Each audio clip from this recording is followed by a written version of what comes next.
Благодарам, председателе. Почитувани колеги, почитуван министр за здравство. Законот за здравствена заштита е системски закон и своевиден устав во здравството. Многу пати досега се направени измени и дополнувања и затоа не е спорна потребата од донесување на сосема нов закон за здравствена заштита, кој што ќе биде правна основа за развој на квалитетен здравствен систем во нашата држава. Но имајќи ги во предвид купните состојби во здравството, вклучително и суштинските забелешки на присутните од јавната расправа која што се организираше овде во собрание од страна на Комисијата за здравство, лекарската фела и сите здруженија на пациентите едногласни беа дека навистина за овој закон е премногу малку време за да може навистина да се разгледаат сите суштински работи и за да можеме за толку мало време да направиме еден квалитетен закон.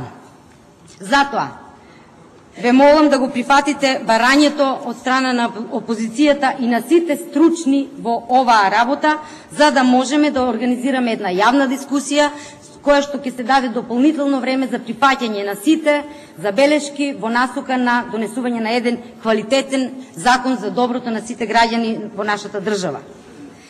Потребна е потемелна анализа на одредбите од овој преобемен и конфузен закон, во кој што не се земени ниту насоките од здравствената стратегија за развој на здравството до 2020 година, а исто така и зелената книга на која што работеа долго време голем број стручњаци од оваа област. Овој предлог на закон нема да обезбеди развој и решавање на проблемите, не нуди подобро здравство ниту за давателите на услуги, ниту пак за корисниците. Наместо развој, предлогот е премногу рестриктивен, со многу казнени одредби, што влева страв кај докторите да влезат на своето работно место и да работат смирено. Затоа, што можат да бидат казнети? На неколку начини, дури и за некоја административна незавршена работа. Во овој закон не е соодветно опфатен ниту пакетот на здравствени услуги за дефинирање на системот и обврските на секој учесник во здравството. Исто така не е дефиниран ниту начинот на финансирање од социјален аспект, ниту пак дефиниран принципот на солидарност. Во членот 12 здравствената дејност се определува како јавна служба, а со тоа и здравствените работници ќе се прогласат за јавни службеници. На овој начин власта сака да ја заобиколи или да ја бајпасира одлуката на Уставниот суд, кој што ги поништи членовите од Законот за јавни службеници што се однесуваа на здравството. Здравствените работници не вршат јавни овластувања по налог на државата, туку вршат услуги според правила и стандарди на професијата со цел заштита на здравјето на граѓаните на Република Македонија. Во членот 17, почитуван министер, се дефинира мрежата на здравствени установи и подолба на работата помеѓу здравствената дејност на примарно, секундарно и терцијално ниво. Спротивно на ова, во членот 87 се дозволува во Универзитетскиот стоматолошки клинички центар да се мешаат работите од примарното здравство, односно да се вршат услуги кои што се вршат сушност на примарно ниво. Дали со ова сакате да ги пополните дупките кои што се направија од 40 милиони денари во овој стоматолошки клинички центар, а претходно наследивте салдо од 2 милиона евра во плюс. Во член 27 се предвидува фондот како купувач на услуги да дава претходно мислење на стручните упатства од медицината базирана на докази, кои што се согласни со светската медицинска практика. Тоа е навистина недозволиво за содржината на работата за што е основан Фондот за здравство. Се продолжува со директорувањето, врзани подписи на 20 директори и покрај тоа што овој проект се покажа како неуспешен, но и по 6 години никако ВМРО ДФМН да отстапи од овие промашени проекти кои што само ни донесуваат големи долгови на јавните здравствени установи, но никој никогаш не се земал на одговорност. Пропишаната одредба за повикување на одговорност после 2 негативни последователни извештаи, исто така ќе остане мртво слово на хартија, која што не заживеа ниту досега, ниту па понатаму. Само ќе придонесе за продолбочување на долговите на сите јавни здравствени установи. Но затоа пак докторите, доколку не успеат навреме да завршат некоја административна работа или не поднесат некаков извештај бидејќи имале работа од медицинската сфера, ќе бидат казнети со низа мерки. И тоа, лична одговорност, дисциплинска неуредност, дисциплински престап, материјална одговорност, за да на крај се соочат и со отказно решение.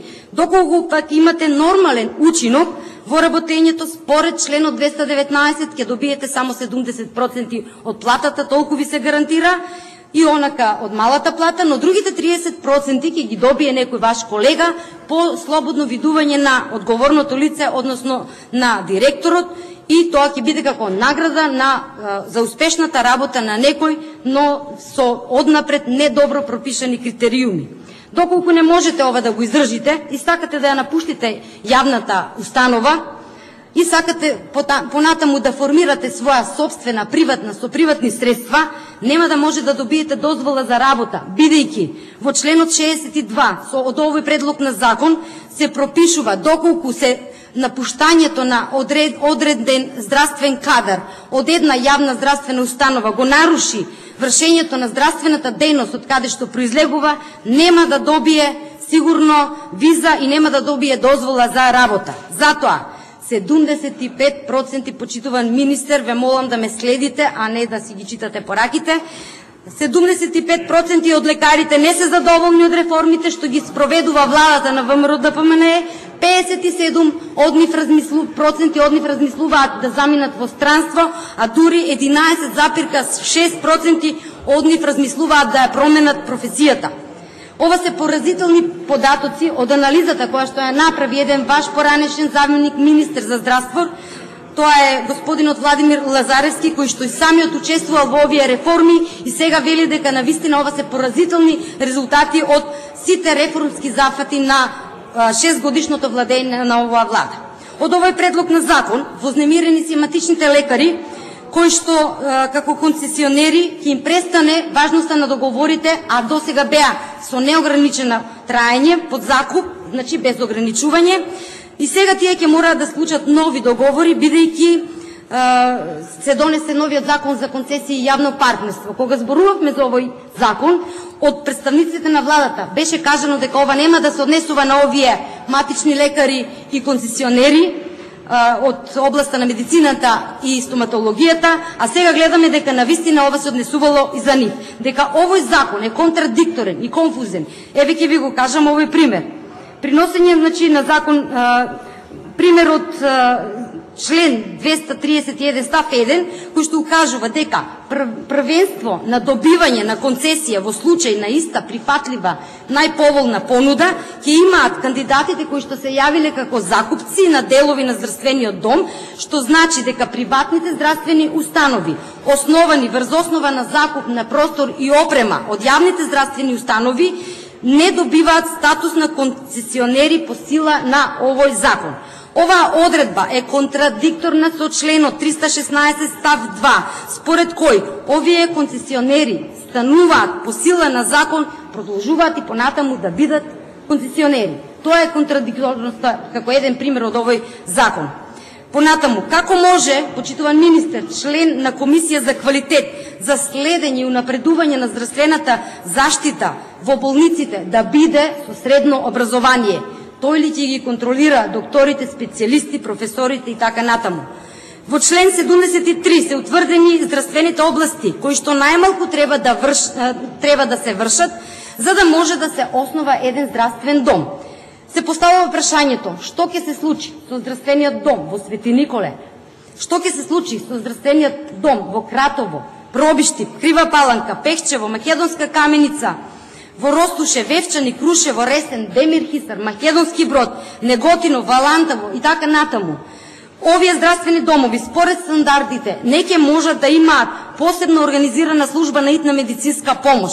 Дали ветувањето на ВМРО-ДПМН е дека во сите овие здравствени домови, во сите и помалите градови ќе има организирана посебна служба на итна медицинска помош, како компензација ги задолжуват единиците на локална самоуправа да имаат определени здравствени пунктови и да има најмалку по еден дефибрилатор каде што ќе работат по 5 обучени лица, кои се тие лица, освен медицинските, што можат да работат, кој ќе ги обучи за оваа работа, или сакате да превземете нешто како парамедицинарите од Европа, но ние сме далеку од тоа. И како за крај, зошто Благодарам. Ве молам, само уште една реченица, подпредседателки, ако може. Зошто ставате рака врз коморите? Треба реформи во здравството, но најлошо е кога тие промени се избрзани, бидејќи секоја импровизација во здравството